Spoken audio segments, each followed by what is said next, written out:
Bonjour les turfistes, nous allons revoir le Grand Prix du Bourbonnais qui s'est couru le dimanche 11 décembre à Vincennes. Bon, c'est Bold Eagle qui a remis les pendules à l'heure.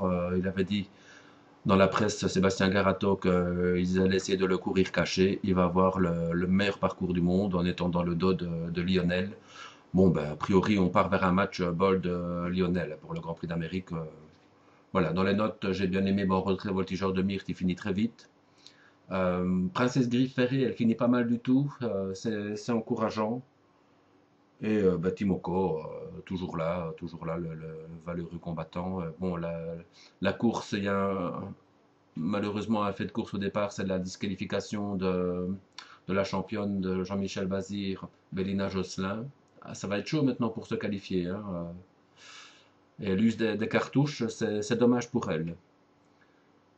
Voilà, c'est Timoko qui est parti le plus vite. Il va attendre un dos, il va avoir le dos d'Amiral Sacha. Bon départ de Burt Parker, il a l'air d'être un peu plus franc pour le moment. Amiral Sacha, grosse déception, hein. Je sais qu'il a été scopé après la course et qu'a priori il serait un peu moins bien, les poumons seraient encombrés.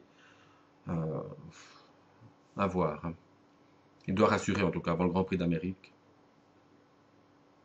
Boldigal, il arrive là en troisième épaisseur, il va se remettre à deux et va laisser passer Lionel.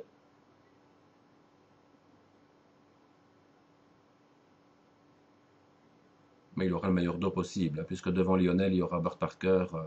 Sont des chevaux de grande classe, très durs, qui ne cèdent pas. Donc, l'accélération de Bold Eagle reste exceptionnelle. Dans la ligne droite, c'est phénoménal.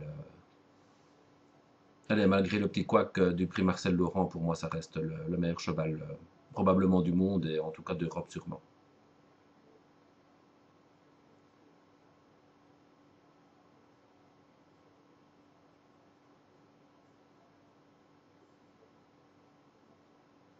Miral Sacha fait du rythme. Pourtant, il n'est pas attaqué, hein. Il aurait dû aller vraiment beaucoup plus loin. Il va à son rythme à lui. Là, on voit Burt Parker qui vient couvrir Lionel. Moving troisième position le long de la corde. Bonne course quand même à ce niveau.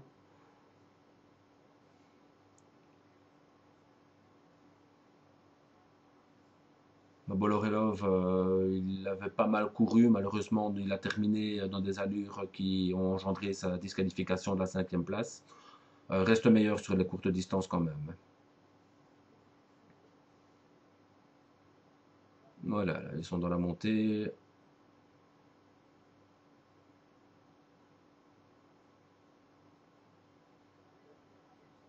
Pas de changement en tête, pas d'attaque en troisième épaisseur. Pour le moment, tout va bien pour Amiral Sacha. C'est en troisième épaisseur, Tagada Tagada qui fait un petit bout, mais là ça va être compliqué. La casaque rouge à l'arrière-garde, c'est Princesse Griffe. Attention à elle pour une 4-5e place dans la belle.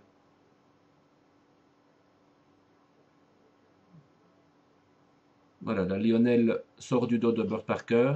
Bon sang qu'il a beaucoup de ressources, mais bon, derrière lui, c'est Bold Eagle. Derrière Bold, c'est Bolerolov.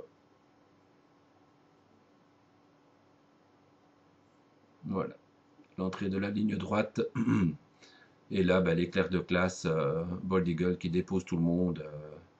Lionel, ben, il prend sa qualification pour la belle. Là, on voit la belle fin de course de Princesse Griffe. Et là, la superbe fin de course de Voltigeur de Myrthe qui a patienté le long de la corde. Il vient déborder tout à la fin Burt Parker. Voilà. Bon, des enseignements, moi j'en tirerai pas beaucoup. Encore beaucoup de chevaux qui sont en phase de préparation. Comme je vous ai dit en début d'enregistrement, Timoko, ben, il a été malheureux derrière Amiral Sacha. Mais bon, il est déjà bien. Lionel, Bold Eagle, Princesse Griffe, bon, les autres, il faut rien condamner sur cette course. On verra beaucoup plus clair après le Grand Prix de Bourgogne, pardon. Mais magnifique, hein, Bold Eagle, ce qu'il fait, c'est fabuleux.